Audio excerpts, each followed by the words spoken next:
देश की आर्थिक राजधानी मुंबई में रहने वाले लोगों को प्रधानमंत्री नरेंद्र मोदी एक बड़ी सौगात देने जा रहे हैं, जिसके बाद मुंबईकरों का एक लंबा इंतजार खत्म होने जा रहा है। जी हां, आज मुंबई की पहली अंडरग्राउंड मेट्रो का उद्घाटन होने जा रहा है।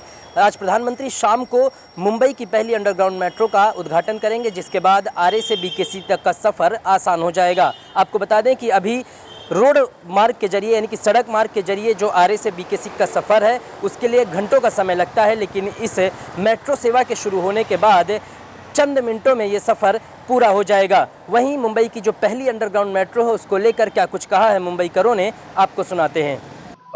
मुंबई एक्चुअली सबसे बड़ी कमाई का जरिया है इस भारत का, और जिसमें बहुत सारे पब्लिक रोड पे आते हैं तो बहुत ट्रैफिक का उनको सामना करना पड़ता है। तो ये जो अंडरग्राउंड मेट्रो के लिए वो जो सौगात दे रहे हैं ये पब्लिक के लिए बहुत ही सुविधाजनक है, और ये कम से कम समय में बड़ी यात्रा करने के लिए उन्होंने जो ये सौगात दिया है ये बहुत बढ़िया है, और पब्लिक को इसका बहुत बेनिफिट मिलने वाला है।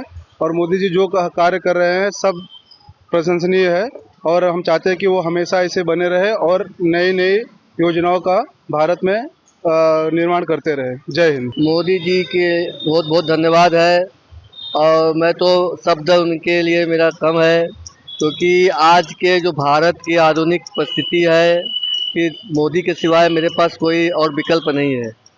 और जो मोदी जी आज मेट्रो का उद्घाटन करने आ रहे हैं, बम्बई एक हमारी समझ लीजिए अर्थव्यवस्था के लिए सबसे बड़ी नगरी है।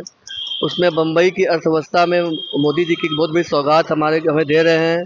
हमें और एक उन्नति उनके वजह से हम चल पा रहे हैं, और इसलिए मैं मोदी को तहे दिल से अपने तरफ से मैं उनको अभिनंदन करता हूं, उनका स्वागत करता हूं। महाराष्ट्र में अगले कुछ महीनों में चुनाव है और चुनाव को देखते हुए क्या मोदी जी सौगात देंगे, इसका फायदा मिलेगा?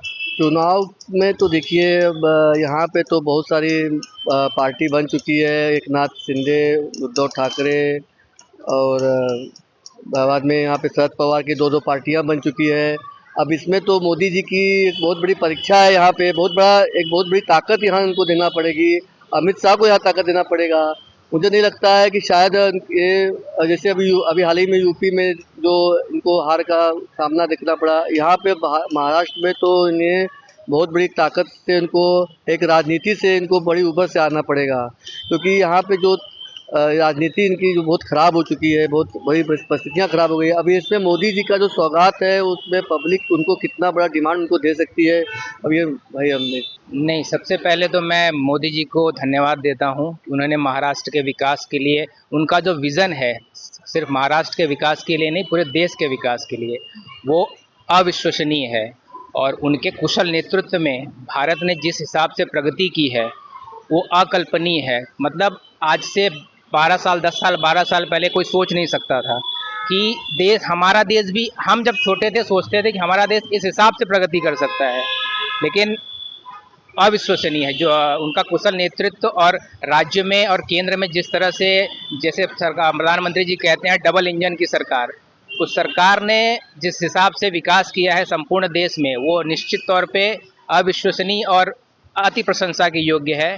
मैं मोदी जी को इसके लिए बहुत बहुत धन्यवाद करता हूँ, बहुत बहुत साधुवाद। आज महाराष्ट्र के दौरे पर है, मोदी जी क्या कहना चाहते हैं 56,000 करोड़ का सौगात देने में? नहीं तो भाई ये देखिए, जिस तरह से मुंबई देश की आर्थिक राजधानी है, और आर्थिक राजधानी में इतनी बड़ी परियोजनाओं का शिलान्यास और उद्घाटन, ये अपने आप में बहुत बड़ी बात है। और मोदी जी की एक बात मतलब बहुत प्रशंसनीय है कि वो कहते हैं कि मतलब जिस परियोजना का हम शिलान्यास करते हैं फिर उसी परियोजना का हम उद्घाटन भी करते हैं, तो उनकी कथनी और करनी में किसी प्रकार का कोई फर्क नहीं है। तो ये उसके लिए बहुत बहुत मोदी जी को साधुवाद और बहुत बहुत धन्यवाद। जैसा कि जानते हैं मोदी जी की जितनी भी तारीफ की जाए उतनी कम है।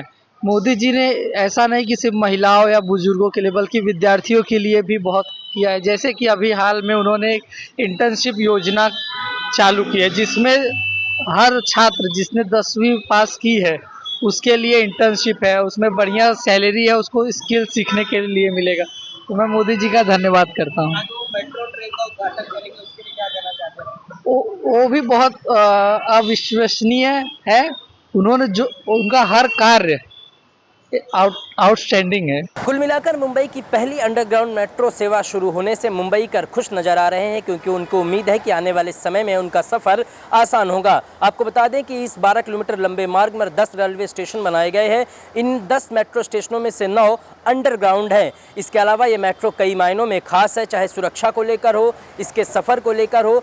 मेट्रो रेल कॉरपोरेशन ने करीब 4 लाख रोजाना यात्रियों के सफ़र का अनुमान जताया है। और इससे आपको ये भी बता दें कि इस मेट्रो सेवा के शुरू होने के बाद जो सड़कों से वाहन की संख्या है उसमें भी कमी आएगी और लगभग 4 लाख से अधिक लीटर जो ईंधन है वो बचेगा और मुंबईकरों का न सफ़र आसान होगा बल्कि ईंधन की बचत होगी।